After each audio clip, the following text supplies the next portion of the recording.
Praise the Lord. Hallelujah.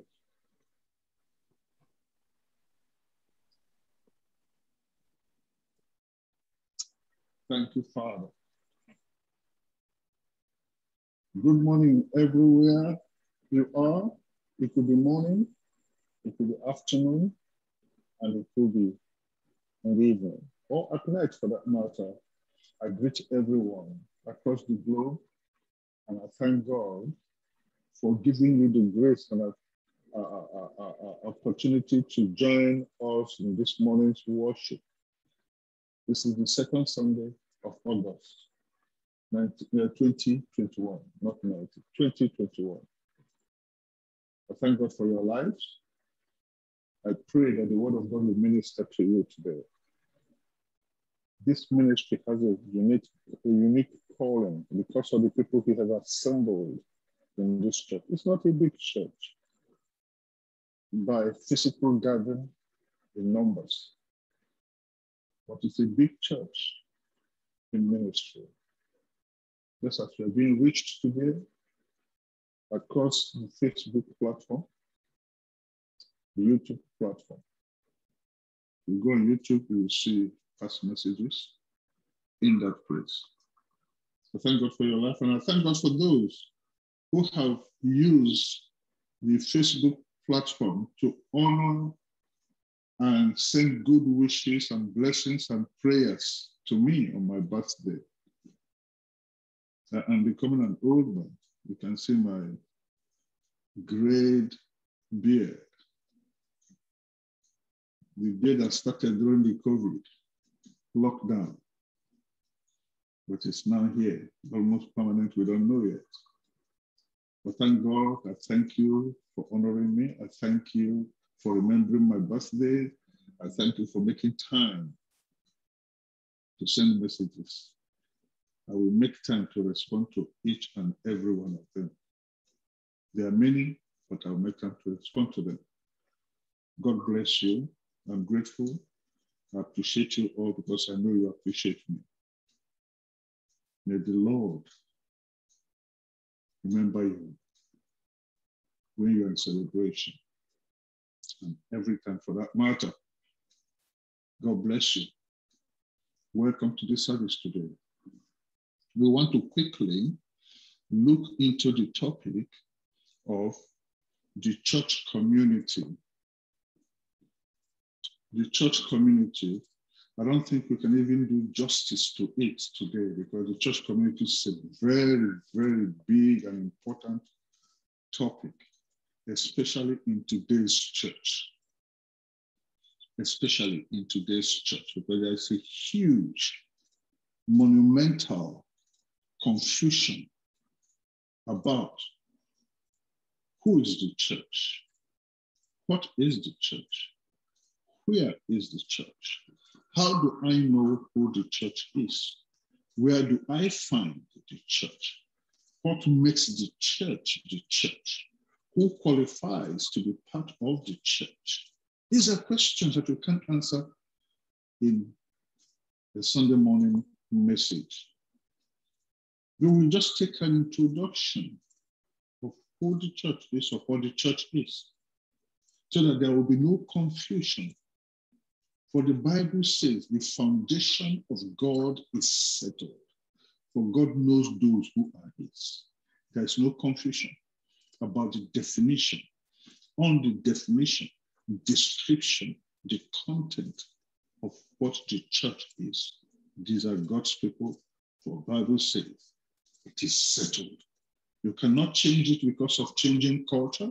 You cannot change or manufacture your own definition or description of the church so that you can have many more people included.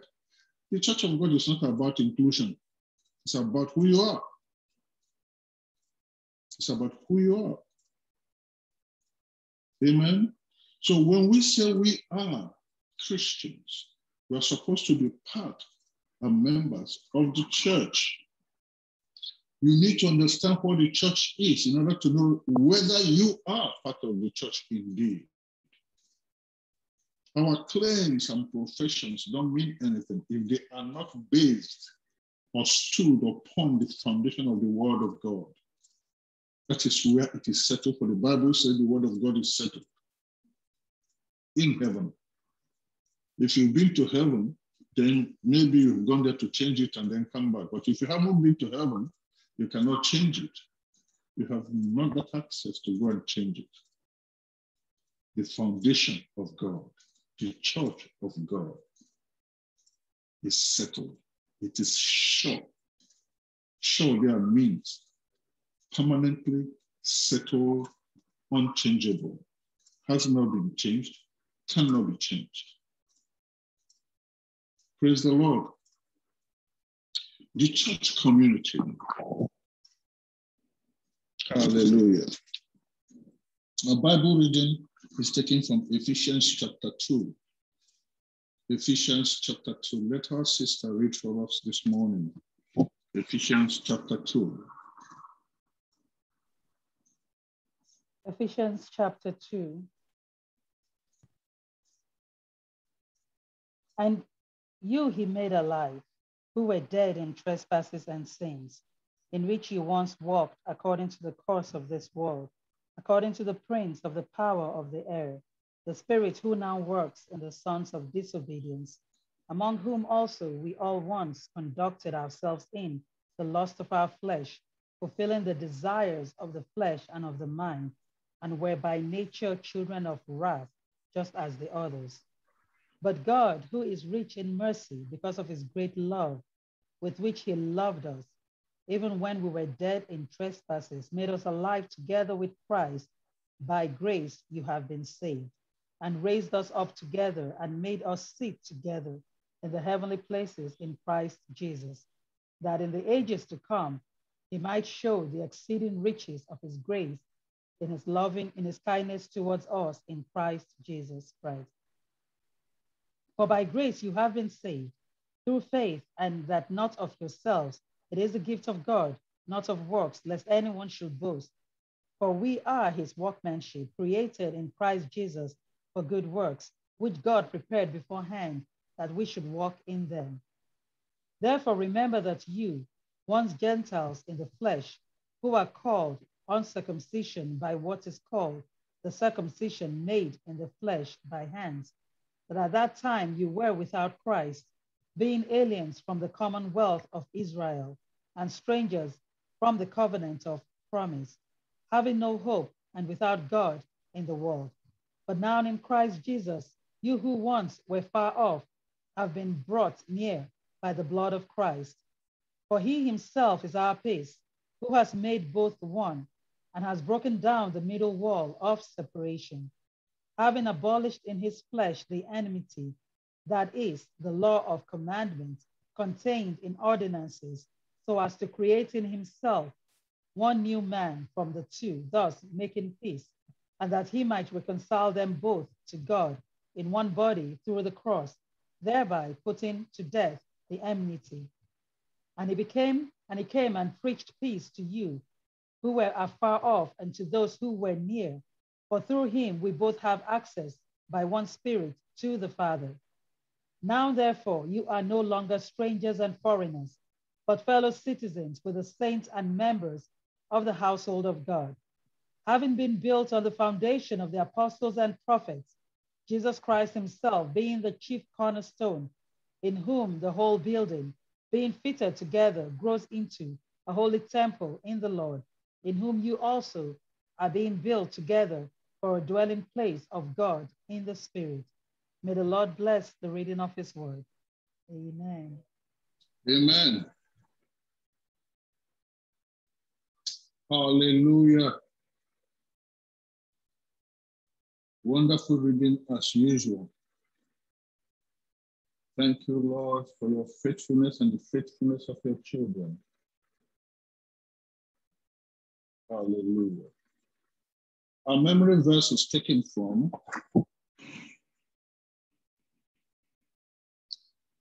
Romans 12:5. Romans 12:5. And it says, so we, being many, are one body in Christ, and everyone members one of another. That's why we titled this, The Church Community, Part 1. The Church Community, Part 1. Because the church is not one person, but it is one body.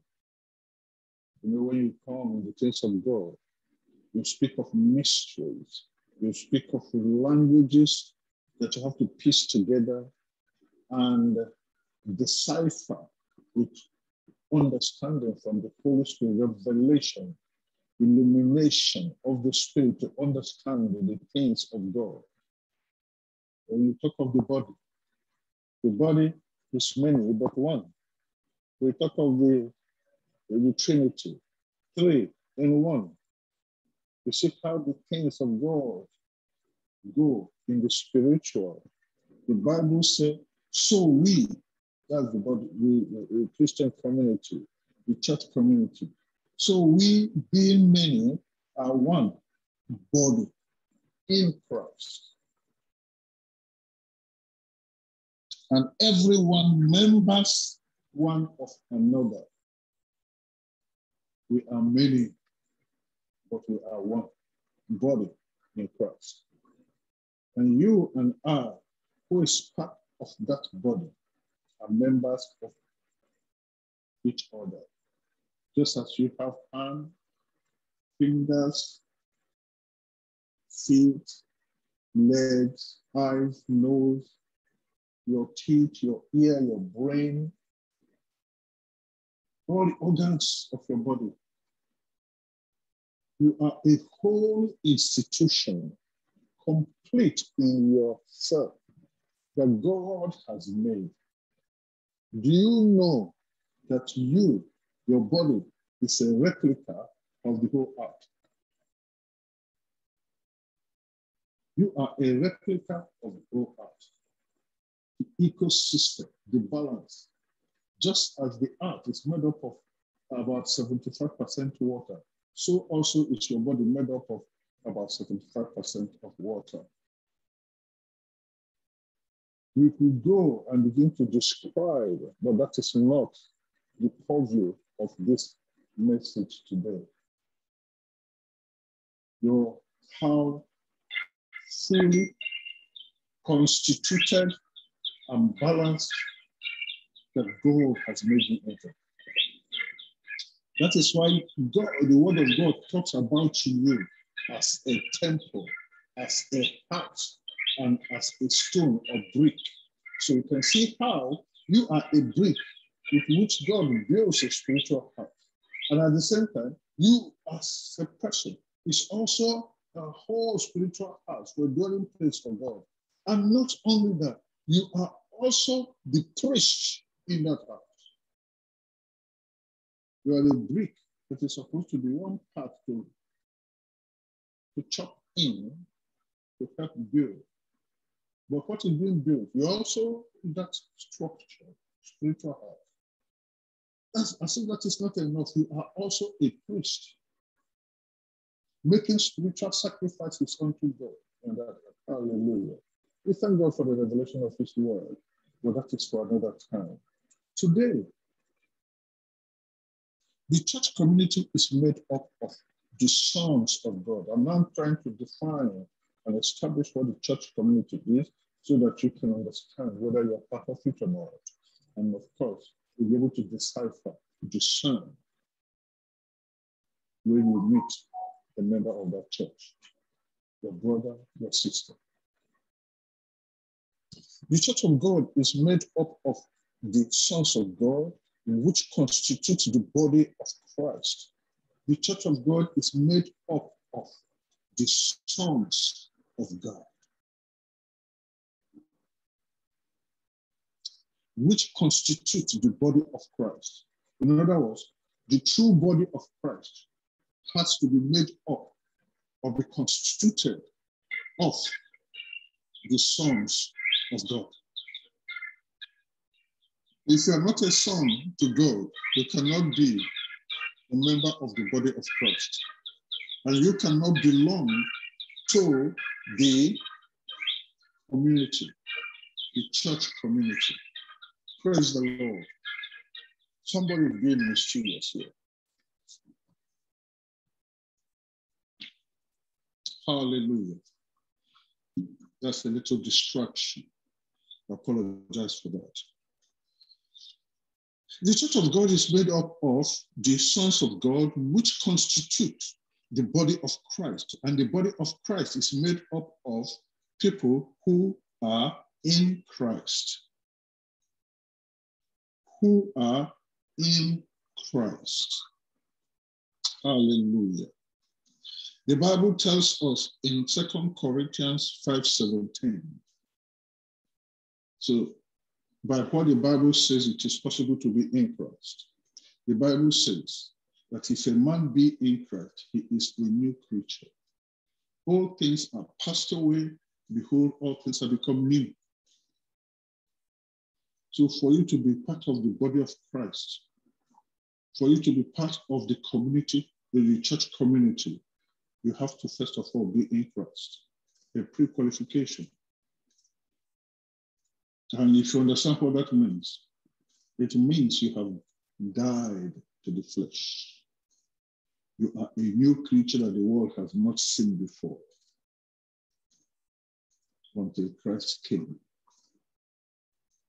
Old Adamic nature, prone to carnality and fleshly living, is gone. You are dead to them now. They are all things that have passed away. He said, behold, all things have become new. All things have become new.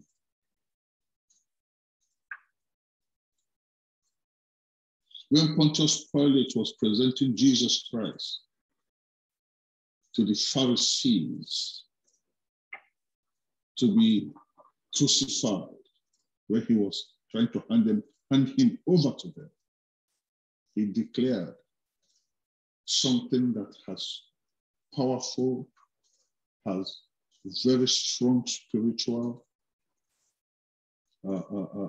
importance that people do not understand.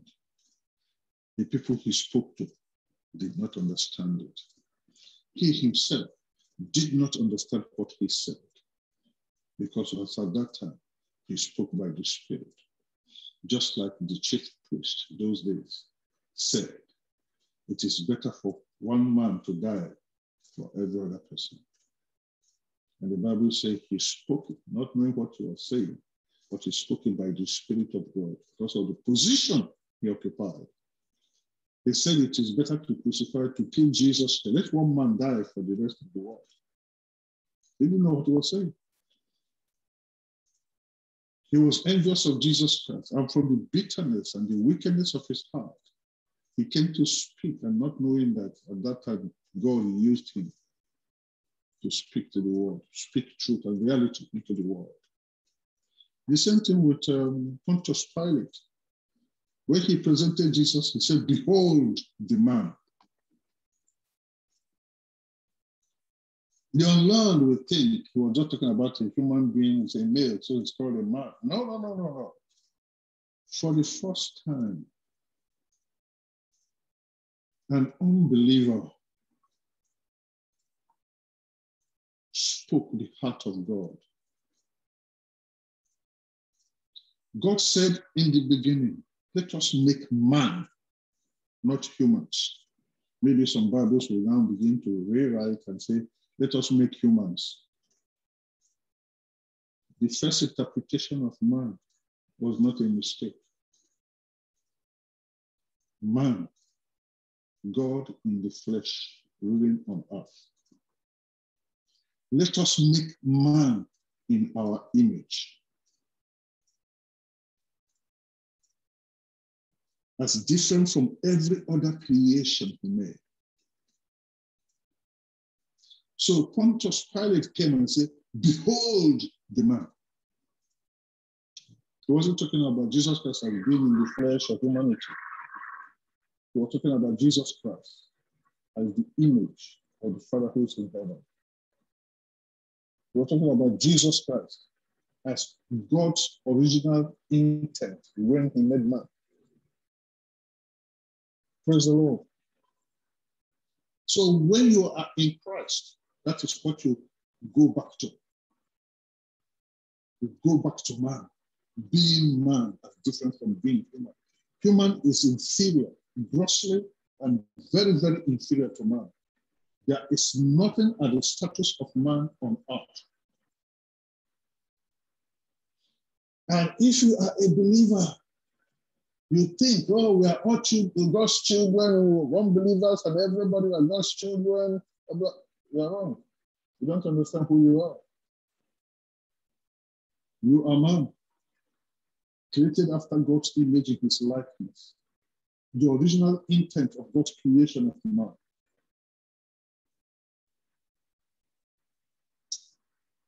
Praise the Lord. You see, the sons of God, they are the sons of God because the seed of God is in them. We're not talking about the community of the church community and the sons of God who make up the body of Christ. They are sons of God who made up the body of Christ. Because the seed of God is in them. The Holy Spirit is in them. How somebody will say, how can you say that the Holy Spirit is a seed? In the earth here, the Holy Spirit is a seed. Remember when Jesus Christ was to be born? What happened? The seed of God came into Mary, the mother of Jesus. And who came into her? Is it not the Holy Spirit? We use the Bible, scripture to interpret scripture.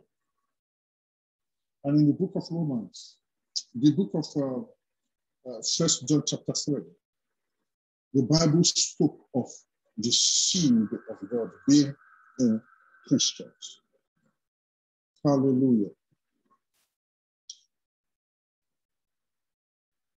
They are part of the body of God because they are sons of God.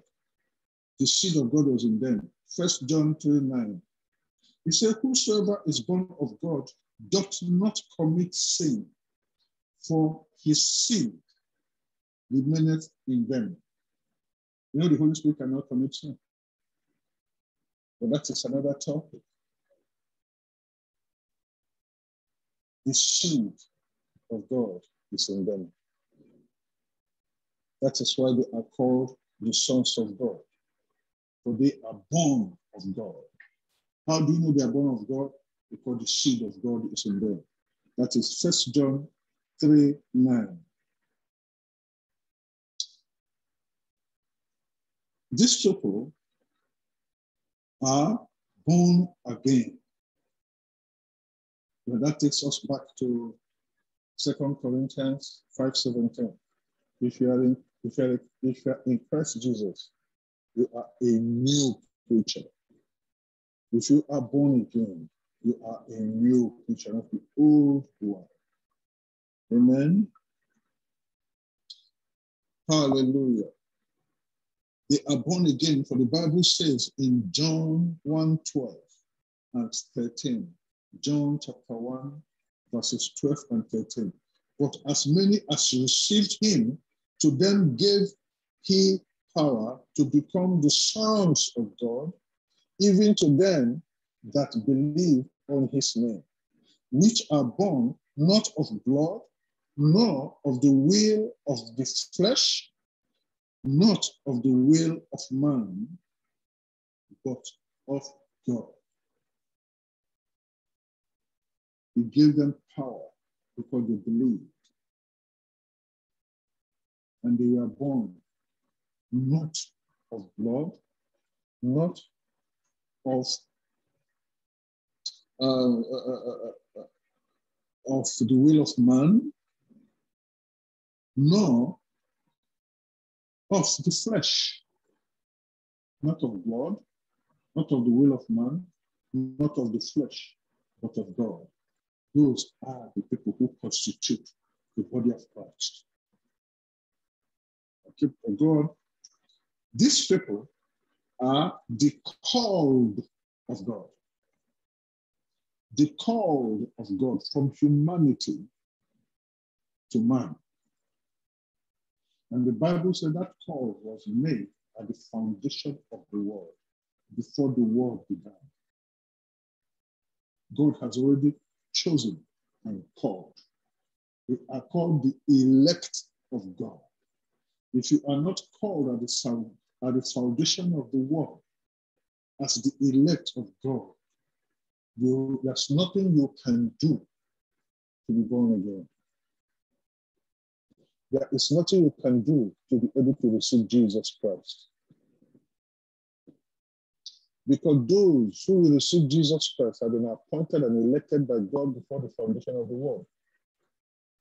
And those are the people that God gave to Jesus Christ. And those are the people who will hear the voice of Jesus Christ in the spirit of the word and respond. You can see 1,000 people seated in one place. An eloquent, anointed preacher come and preach his heart out. Only 10 people will respond. Or maybe 100 people will respond. And the rest of the 900 people will have one excuse or the other why they will not respond. Some people will not like the way the person looks.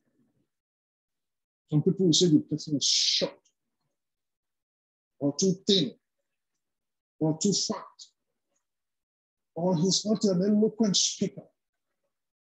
His language, just as I'm speaking right now, he has a strong African accent. What has that got to do with the message? The important thing is, do you understand me? Can you understand what I'm saying? And I am deliberately speaking slowly so that anyone and everyone can understand what I'm saying.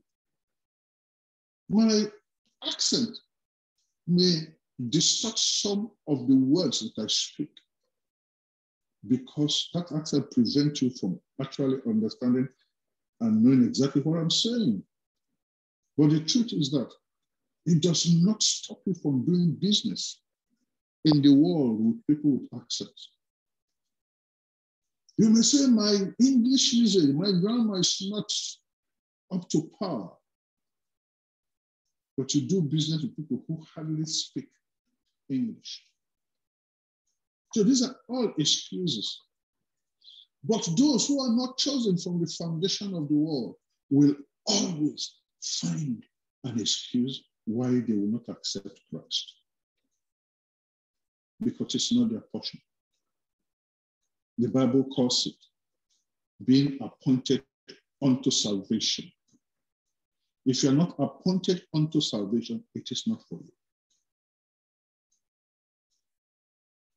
I don't want to think about what will happen to those who are not appointed unto salvation in eternity. But the body of Christ is made sure. These people are people who are called of God as revealed by the scriptures.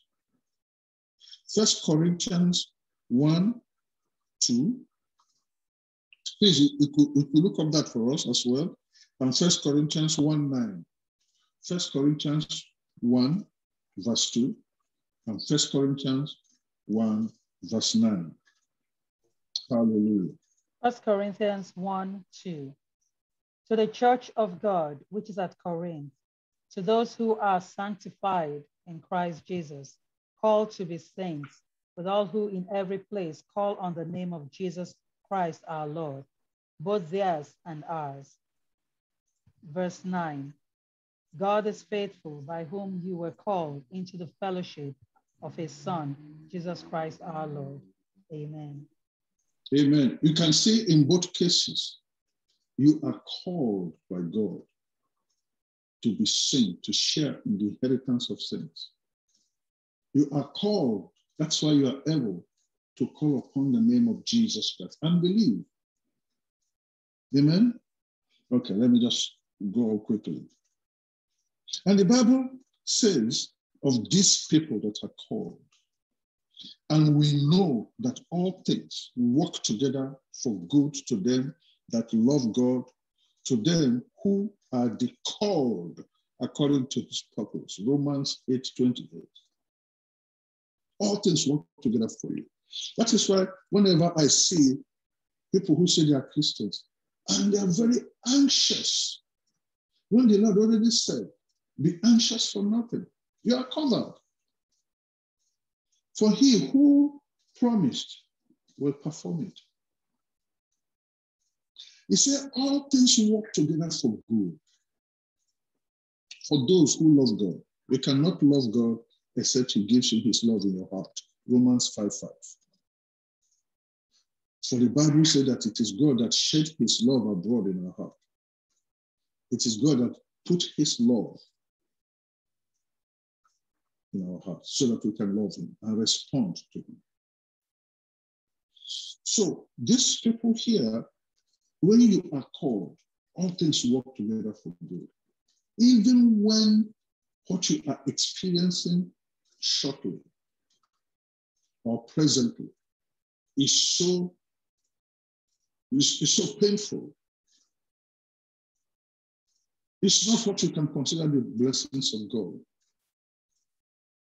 It's a disappointment, failure, crushing humiliation. Don't overdwell in all those experiences. But the Bible has shown you that if you are indeed called of God, if you are a child of God, all things, not positive things, all things will work together for your good. The end of it, the expected end, will bring you to a place of peace. Many times Christians don't understand what blessings of God are. They define God's blessings as the world, humanity define blessings, not as man and godliness define blessings. Hallelujah. So when you are called of God, you are part of that body. These people are people who have received eternal life. To belong to the body of Christ, you have received the eternal life. Eternal or eternal life. Amen? From God, for the Bible says in Romans 6:23, for the wages of sin is death, but the gift of God is eternal life through Jesus Christ our Lord. For you to be a member of the body of Christ and belong to the church community, the real church community, you have to have received the gift from the Father, our Heavenly Father, and that is eternal life. Amen? Through Jesus Christ, you have to have received the gift from the Father, which is eternal life, through Jesus Christ our Lord. For you to qualify to be a member of the body of Christ and a member of the church community. Praise the Lord. There are people who are led by the Holy Spirit. Romans 8:14 says, for as many as are led by the Spirit of God, they are the sons of God. If you are part of the body of Christ, be sure that you are being led by the Holy Spirit. You don't just claim it. You don't know the Holy Spirit. You don't hear from him. Or you constantly lie on the Holy Spirit. Well, I'm led to do this. I'm led to do that. Then when things turn contrary tomorrow, you change your mind. You don't even mention the fact that yesterday you said you were led to do certain things. Then you'll be led to do another thing. No, that is not the way it works. the sons of God are filled with the Holy Spirit. The seed of God is in them. And because the seed of God is in them, they have the spirit of humility and obedience, for they are led by the Holy Spirit. If you are not led by the Holy Spirit, I want you to go and pray seriously.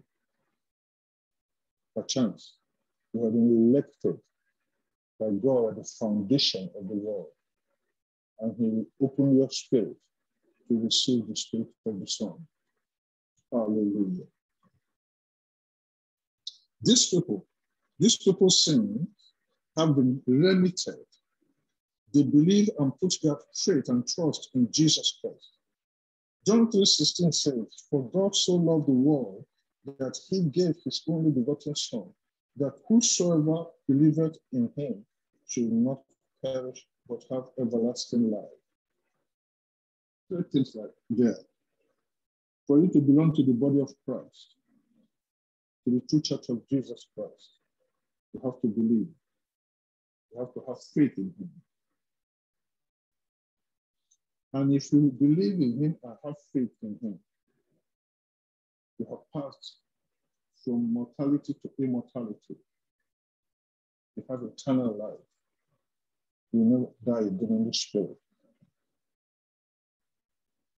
Those are the people who are part of the church community. As the book of Ephesians chapter 2, we read in our Bible reading, they are seated in heavenly places with Christ Jesus. They are filled with the Holy Ghost here on earth. They are loaded with spiritual gifts that is manifested out in working it out, that you may be established. That's why the Bible commands you that you should fear and tremble and work out your salvation. There are so many wells in salvation, and you're supposed to draw the water of life from these wells. Your faith is the bucket with which you draw these things out, so that you can be established and put yourself as man before God, so that on the day of reckoning, you will be able to render the account of your enterprise on earth. But God will demand it. Are you ready? Praise the Lord. As you can see, the Bible is very clear about who is a member of the church community. There are so many other attributes and qualifications that makes you a member of the church community. One thing about this truth is that if you have some of them, or you think you have some of them, and don't have others, you cannot be a member of the body of Christ. Because if you are a member of Christ, you are complete, as I said before, in your constitution. You will have all of them, not some of them. Just as in sin, the Bible says in the book of James, if you obey all the laws and fail in one, you have failed in all of them. When God does a work, it's a perfect work. It's a complete work. If you are a sinner, it doesn't matter how many commandments you obey, your sin will embarrass you, because that makes you a sinner. Just one. And of course, if you have one sin, it is not only that one you have, it's the one that you acknowledge that you have. You have the rest. The same thing as a child of God. The attribute that makes you a Christian is one, but many. And you have to be perfect in all of them. That's why the Bible says, be ye perfect, for I am perfect. Our Lord Jesus Christ is not coming for a partial, perfect church. The Bible says he's coming for a church that has no spot, no wrinkle, no blemish. The church of God, the church of the world has distorted what a Christian and the community of the church community is all about. To accommodate their own failures, their humanity, their carnality, their fleshly lust. But for the true children of God, it is not so. The Bible spoke of the grace of our Lord Jesus Christ, the anointing of the Holy Spirit that will enable you to walk in the calling of your sonship. Hallelujah. May God help us relate and be one of those who are called of God, as the sons of God. Amen. As you can see, the Bible is very clear about who is a member of the church community. But today in the world, what do we have as church community? The sons of God, as shown previously or as we have discussed, and more people who come to the church of the world as we congregate today, who claim to be part of the church community. The sons of God, as shown in our discussion earlier, and more, children of men, humanity, we can find all in the church. The children of men have joined themselves with the sons of God. They are not sons of God because they do not possess all the attributes of sons. Children of men, humanity. It doesn't even be a blood brother, or blood sister, biological brother, biological sister. It could be your very close friends, your neighbors. Am I saying that they are bad people? No. Some of them are the kindest people you will ever meet. They are the most generous people you will ever meet. They are the most empathetic people you will ever meet. But something is lacking. They are not sons of God. They are not sons of God, which is a very serious thing. Amen. They join themselves with the sons of God. They come to church. They are not sons of God because they do not possess all the attributes of sons. The Bible called them mixed multitude. Mixed multitude. Exodus 12:38. Exodus 12:38, I will read it. These people join themselves. They mix themselves with the children of God. And Exodus 12:38 says, and a mixed multitude went up also with them. In other words, joining them. And then flocks and herds, every very much cattle. But the point I'm trying to make there is the A part of it. And a mixed multitude went up, also went with them. People who are not children of God, people who are not Israelites, from every nation in Egypt. Egypt was the capital of the world then, so people from every nation came there, which is usually the case. It's like coming to New York. When the children of Israel were moving out, they joined them. Just as we have today in the church. When children of God, the sons of God congregate together, mixed multitude, children of men join, they come to church just as we are in church. Amen. These people you will find in the church. They are in the church, but not in Christ. That's the difference. There is a difference between being in church and being in Christ. Someone could be in church and not in Christ. Those who are in Christ, as we defined before, 2 Corinthians 5:17. On the outside, you can't tell the difference between them and the true church. They talk, sing, pray, dance, do all the things that you do in church. Most things that are done in church, they do. When they are in the church environment and that environment that are created because of the sons of God. Amen. But a closer look at their fruits. Hello? A closer look at their fruits will expose their true identity.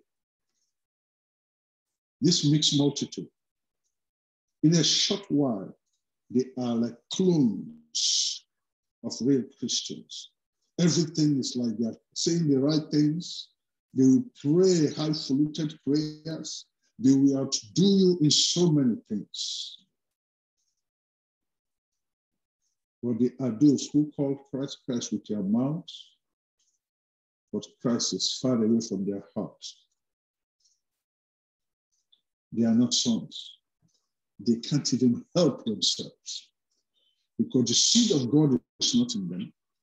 It doesn't matter how much they try to be sons until the seed of God comes into them in residence, they cannot be. The mixed multitude do not have the seed of God in them, therefore cannot be led by the Spirit of God. They are carnal and always in and operate in the flesh. The Bible says of these people in Romans 8:5-8, for they that are after the flesh do mind the things of the flesh, but they that are after the Spirit, the things of the Spirit. For to be carnally minded is death, but to be spiritually minded is life and peace. Because the carnal mind is enmity against God, for it is not subject to the law of God, neither indeed can be. So then, they that are in the flesh cannot please God. The children of men cannot please God, even though they are in church. They are not in Christ.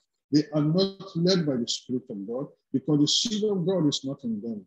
They dwell and live and operate in the flesh, in carnality. Their discussion is about the things of the world all the time. There were two things that Christ seriously frowned at when he's bodily here on earth. One of them is being earthly minded, minding the things of the world. That's number one. Number two is the love for money, love for mammon. That's a strong competitor to him in his ministry on earth. He knows the love for money, the love for mammon as a spirit. It's a distracting spirit. That love for money and minding the things of the world are the spirit that will be a big obstacle for the sons of God to accomplish their mission here on earth. Because when they come, as the mixed multitude bring them into the church will be confused. Let me tell you today, you can take this to the bank. Every misgiving, every simple action, every disobedience that troubles the church today is carried out by mixed multitude, by children of men in the church, not the sons of God. Hallelujah. Let me show you something.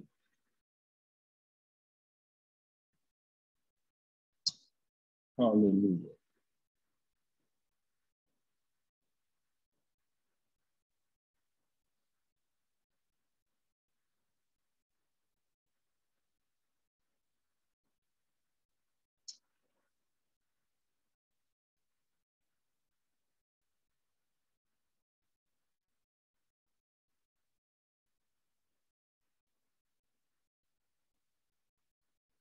Numbers 11:14.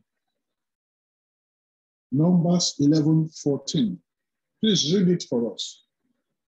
Numbers 11:14. Numbers 11:14.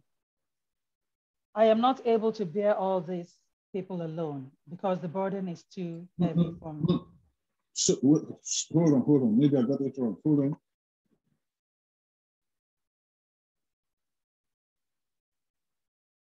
Numbers 11:4. Sorry. Numbers 11:4. Now the mixed multitude who were among them yielded to intense craving. So the children of Israel also wept again and said, who will give us meat to eat? Amen.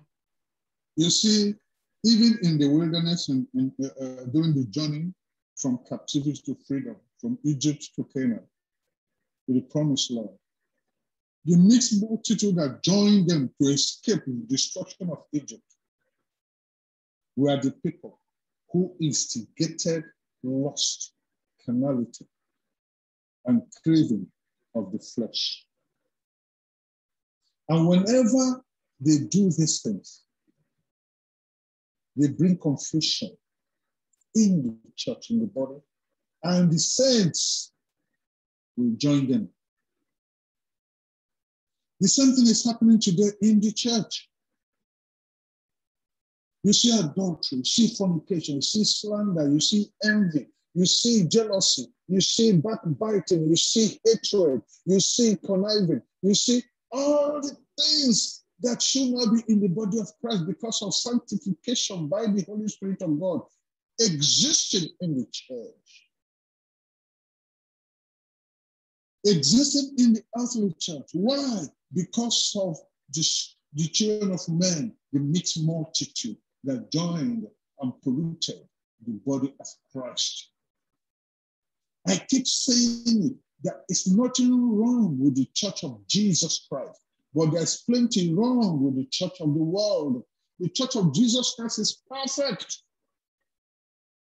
No spot, no wrinkle, no blemish.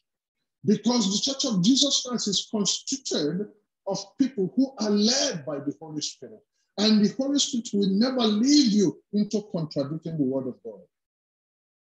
If you say and claim that you are a Christian, born-again Christian, member of the church community, the body of Christ, the bride of Christ, and you are still living in sin, you have not met him. I think that we can find in 1 John chapter 3. Let's read it for the avoidance of doubt. I'm not saying this. I'm just saying what the scripture has said. If we are sincere and frank, we will follow the truth and don't wink at certain things that you don't agree with. It's the word of God. Please go to that 1 John.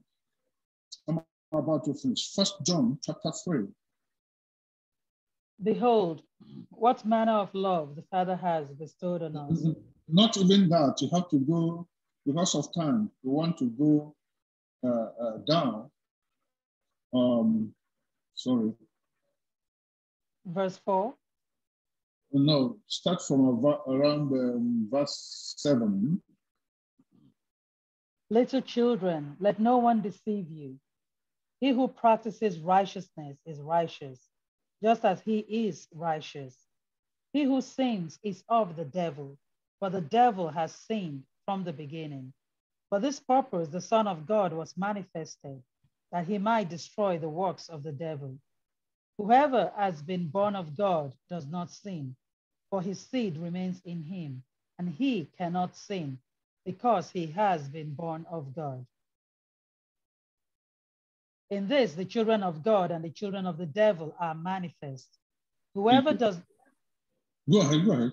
Whoever does not practice righteousness is not of God, nor is he who does not love his brother. But this is the message that you heard from the beginning, that we should love one another, not as Cain, who was of the wicked one and murdered his brother. You can stop there. The point I'm trying to make there is this. It is said, maybe it is earlier, that if you continue in sin, you do not know Christ, neither have you met him.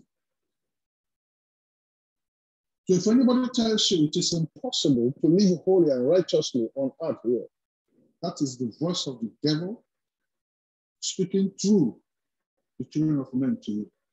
They are contradicting the word of God that we just read. And if you are a child of God filled with the Holy Ghost, you will never contradict the word of God. You will never. Because it's appointed unto you to be able to do the things that the word of God specified you should do. Because that's why you have the Holy Spirit in you. The Lord said it's expedient that I go to the Father, that when I get to the Father, I will send you even his promise, which is the Holy Spirit, who will enable you to walk the work of God. He will teach you all things. He will bring all things that I have taught you to your remembrance. He will take the things that belong to me and show them to you, so that you will know them and do them.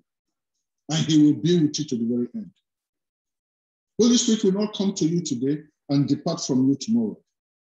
When you are a seed of God, your nature has changed. You're a new creation. Your citizenship is of heaven and not of earth. Holy Spirit does not visit you and leave, abandon you. The Lord himself says he will be with you to the very end. So those people that teach that you sin and backslide, the Holy Spirit will leave you. If you are a son of God, you cannot backslide. Because you have been sealed. Your nature changed. And the Bible says in the book of Ephesians that you were sealed with the Holy Ghost, with the Holy Spirit of promise. Who is able to break the seal of God to make you go back to your old sins? Who is able to change you again from being a new creature to revert back to the carnal old creature so that you can backslide? It's not possible. He loved them to the uttermost and he sent them to the uttermost. If you are saved, you are saved. If you're not saved, you can practice all the religiosity that you want. You are still the children of men, not sons of God. You cannot be unsaved if you are the son of God. You cannot backslide because it is not in your nature. The spirit, the seed of God that is in you cannot be removed. The Bible says he will remain with you to the very end, even unto the coming of our Lord Jesus Christ, when by the shout of the voice of the archangel, you will be transformed in an instant, in the twinkle of an eye. That spirit and seed of God that is in you will change you in an instant with a power and force that this earth has not known yet. And you will be transformed into that spiritual God. Hallelujah. If you have this hope in you, the Bible says rejoice. If you are a child of God and belong to the community, church community, rejoice. Hallelujah. Do not lend yourself to those deceiving people. They are nice, but they are dangerous. Because the children of men, we are injected into the church as mixed multitude to confuse the church, to distract the church, to infiltrate the church, to bring carnality and overshadow the church, so that just like in the wilderness, the children of Israel joined the mixed multitude to lust after things. And many of them in thousands were destroyed. That is the intention of Satan. Remember the parable of the man who cultivated land and sowed wheat. When they came another time, they saw that tares were there. And when they asked the Lord, he said, the enemy has done this. While men slept, the enemy did it. The enemy is the one, the devil, Satan, the enemy of the church, is the one that is populating the church with mixed multitude, children of men, as different from the sons of God, the saints. The church community is made up today of these two categories of people, sons of God, children of men. Remember what the Lord said when the servants talked to him, the Lord of the land. Shall we go and cut off and uproot all the tares and remove them and cut them off and burn them with fire? He said, no, leave them alone, let them grow together until when harvest comes. Don't be surprised with or about the negative things that are being said about the church, or the things that you experience, or the people who hide in the church, abusing children, promoting whatever sexes they want to promote. Men unto men, women unto men. Some people are so confused that they don't know if they are men or women. Some people don't even know if they are humans or animals. You can see all those things. You can see what the church is trying to teach the children, our children, so that the next generation will know what the truth is. You can even notice that some Bibles are being reprinted with certain words being removed and other words inserted, just for the purpose of confusing who the Church of Jesus Christ is. But glory be to God, praise to his name. The foundation of God is settled, for God knows those who are his. And it is the Spirit of God that witnesses to our spirit that we are sons of God. Have you received that witness? Or are you relying your salvation and membership of the body of Christ on your pastor who tells you you are born again? Or the people around you who tell you you are born again without you manifesting the fruit of those who are born again?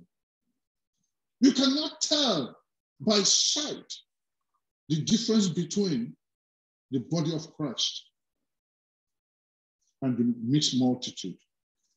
But the Lord said, be careful. When you look closely, you will know them by their fruits.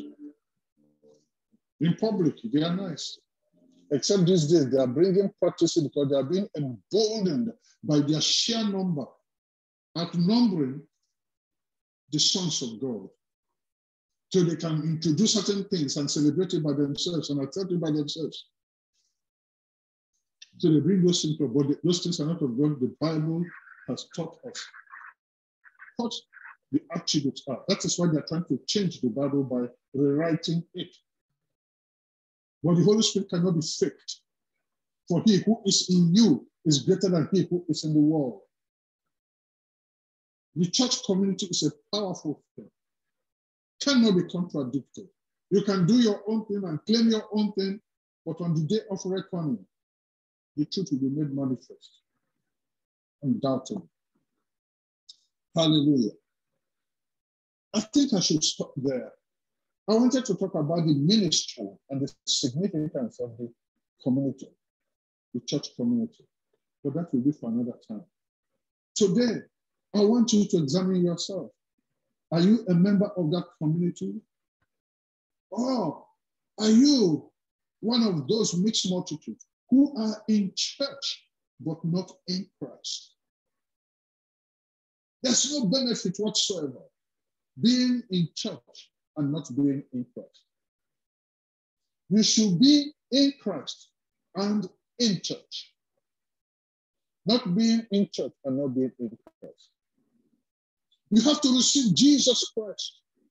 For God so loved the world that he gave his only begotten Son, that whosoever believes in him shall not die, but have everlasting life. Do you have everlasting life? Have you been receiving witnesses from the Holy Spirit that you are a child of God? Do you think that you are called of God? Do you mind the things of God rather than the things of man? Don't deceive yourself. The biggest deception is the one that you did to yourself. The Lord is waiting. He says, I stand at the door and I knock. Anyone who hears my knocking and my voice and opens unto me, I will come in, and myself and my Father will sup with him. We will sit down. We will take our residence with him. His body will become our temple. Have your sins been forgiven you? Are you still struggling with sin? The children of men will ever struggle with sin because they don't have the seed of God that keeps one from sinning. You can receive Jesus Christ today. You can start your entrance and journey as a member of the body of Christ, the bride of Christ. You can cease from today from being mixed multitude. Come home to Jesus Christ. Don't deceive yourself. Step away and put behind you. Let them pass away. Carnality, fleshly living. The Lord is waiting. In part 2, we shall talk about the ministry and the responsibilities and the benefits of being a child of God, belonging to the church community.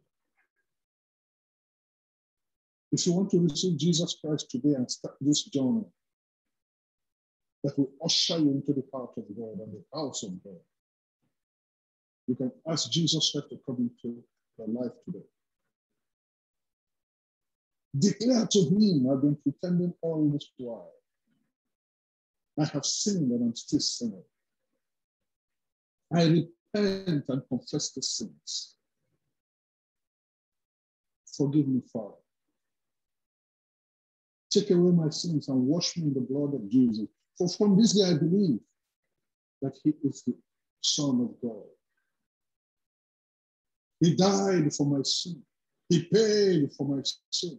He shed his blood to wash me clean and give me new life, that I might belong to the body of Christ. I belong to the Father. Help me, Father. Send your Holy Spirit into my heart. I ask all this with thanksgiving by faith in Jesus' name. Amen. Praise the Lord. Please, Hallelujah.